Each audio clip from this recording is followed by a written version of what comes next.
there's no conflict. Billion-dollar fund manager Ross Gerber says that he would have no conflict of interest by being on a Tesla board despite being a manager of a billion-dollar fund. Let's hear what Ross said on a stream that took place a few days ago on Twitter. How is it not a conflict if you were to be on the Tesla board of directors to own Tesla? People keep asking that. And for a very good reason, because even Dave Lee asked Ross, will you resign from Gerber Kawasaki if added to the board of directors? Dave is very reasonable. Unless there is actually something there, he will not say it. He's extremely polite also, and he's quite objective. Only makes sense since there could be a conflict of interests between your fund, for example, yearly performance judged by clients versus Tesla's more long-term focused mission goals.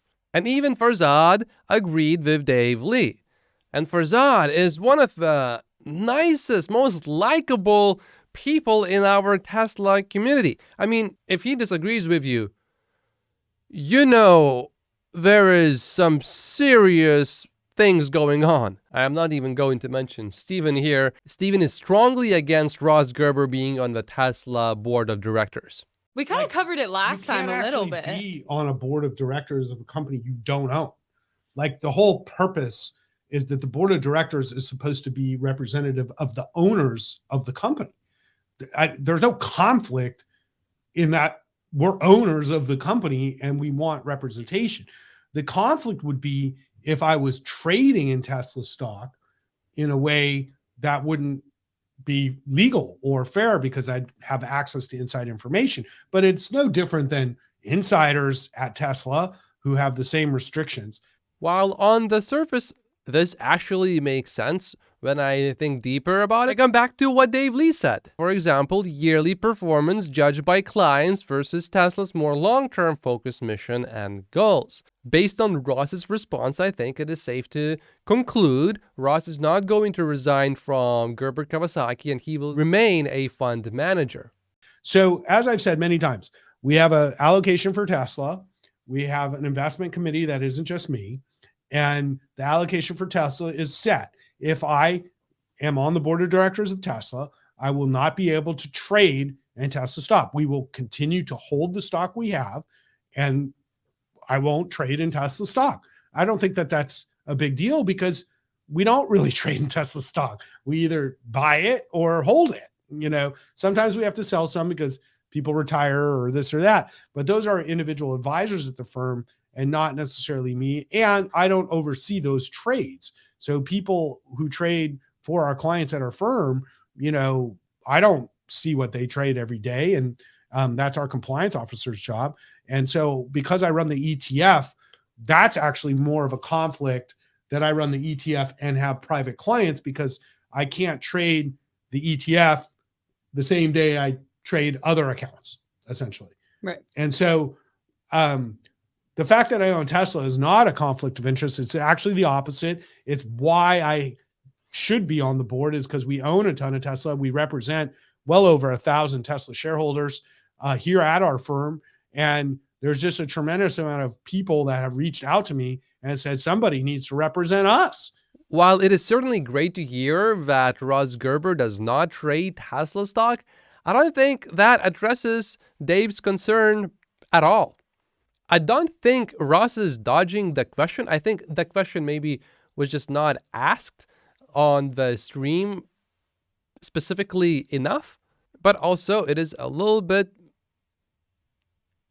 interesting that Ross has not replied to Dave. Maybe he just didn't see his tweet, but this tweet did reach 52,000 views, and Ross often replies to everyone on Twitter or to many people on Twitter. Keep in mind, this was asked on December 17th, and maybe Ross was just super busy around that time, and maybe he just never got to it. But there's only one reason I'm running for the board, and don't be confused. I'm running because somebody needs to represent our interests. The interests of individual shareholders and institutional shareholders need to be represented on the Tesla board. Although I have not watched the full stream, I think I can see why Alexandra Mers was concerned after watching this stream from Ross Gerber. Ross just said in this stream, which was held a few days ago, that he is going to represent retail Tesla stock investors and also the institutions. To me, until Alexandra called Ross out, I was not aware that he is also trying to represent institutional investors. Now, just to be very clear, I don't think there's anything fundamentally wrong about that because institutions own Tesla stock and they can vote as well. I probably won't like who they vote for, though. What I am not comfortable with is that, to me, I think it was clear that Ross was trying to represent retail Tesla stock investors. And it was all about retail. Until Alexandra pointed it out, I was not aware that Ross wants to represent institutional Tesla stock investors as well. If you want to do that, no problem. It's just that I am definitely not going to vote for you. And I think many retail Tesla stock investors will have that same opinion. I've thoroughly analyzed the board, and I do think many of the members are very capable, qualified people, but they just don't represent us. And while there's so many people who have their opinions, all these bloggers and people who live, off of Elon, eating the crumbs, I get that your whole life revolves around Elon, but sometimes you have to look a little bit broader and say, hey, look, we own Tesla stock. We own a company. And I'd love Elon to come back to running Tesla full time. But he's the new CEO of Twitter, and he's going to stay that way through the rest of the year. No, it's going to be forever, guys. He's going to be forever? I think we can just accept that. He's moved on. He, I'm sure, goes to all the meetings and whatever, just like he does. But the idea that he's going to be working on this factory floor every day in Austin it's just not what he's doing. So that said, I think we can all accept Elon for who he is and what he wants to be, but somebody needs to represent Tesla's shareholders' interests on this board. And that's the only reason I'm doing it, is because I've gotten annoyed enough by basically the board being completely silent about everything. While I think it is reasonable to believe that Elon will spend a significant amount of time going forward at Twitter, including a year from now, 2, 5, maybe even 10 years from now, as long as he owns it, I don't think Elon has completely moved on from Tesla.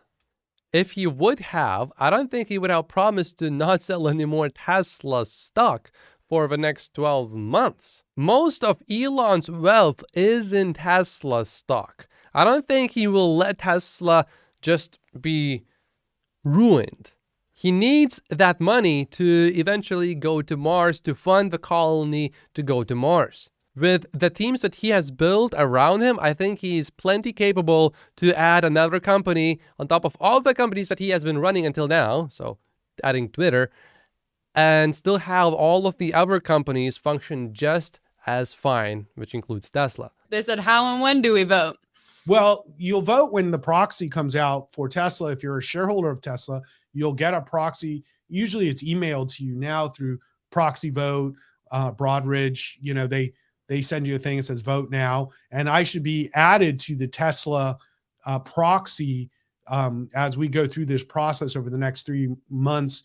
The Tesla board meeting is supposed to be in May. And that's when technically the vote must be done by. But you will be sent proxies before that by the proxy advisors for Tesla. Make sure that you vote. This is our company. If you own Tesla stock, you own a piece of a company, just like Ross does and his clients too. So make sure that you vote. Even though Ross will just have one board seat if he does get elected, still, that may make some impact long-term on Tesla. So Tesla is still our top position in the fund. It represents a 10% weighting in the fund now because of the gains that we made back. We were able to add to Tesla when the stock was cheaper. But Tesla is fully valued in here around $200. And, now we're in a stage where we're going to have to see if Tesla's going to be able to continue to raise prices on vehicles and get margin back in the vehicles, which is, I think, going to be crucial to making any sort of earnings numbers this year, along with executing the rest of their business plan, which is Megapack and Cybertruck production, scaling the 2 factories. I do expect some sort of announcement for a Mexican Gigafactory, and certainly Investor Day will be a lot of hoopla as always. But I think that unfortunately for many on the street in the investment community, the hoopla doesn't sell anymore. It's the results that people care about now. And Tesla's a big company with $600 billion market cap, and it's going to have to start acting like one and not as much a founder-led startup. And so I think, as I've been saying, I think it's time for Tesla to grow up. It's got competition around the corner. It's got a wonderful position in the marketplace and a wonderful brand, but it's time to take it to the Apple level. And if you want to be worth like Apple, you got to start acting like Apple. That's the bottom line. And that's where Tesla's at. Take a look at this.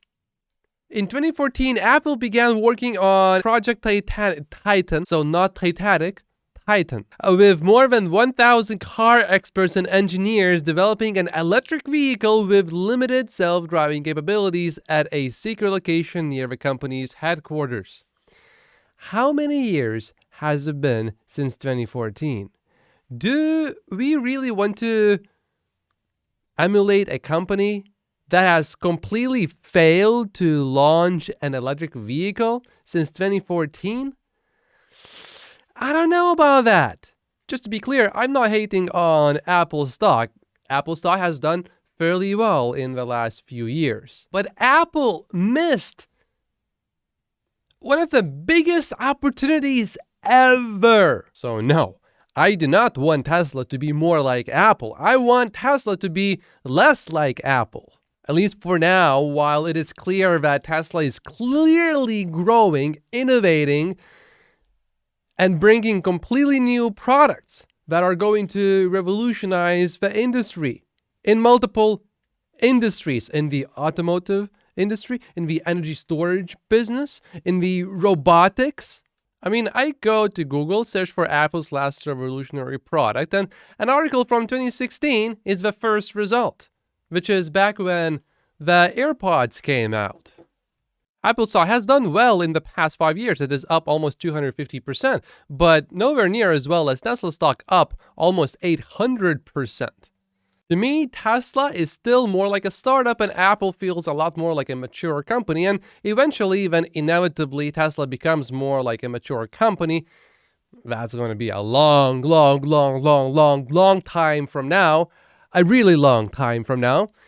Then maybe Tesla should be more like Apple. Until then, nope. And this is the Tesla stock buying opportunity presented by Elon Musk. My name is Matt Postis. Like and subscribe if you haven't yet, and I will see you in the next video. Thank you so much for watching.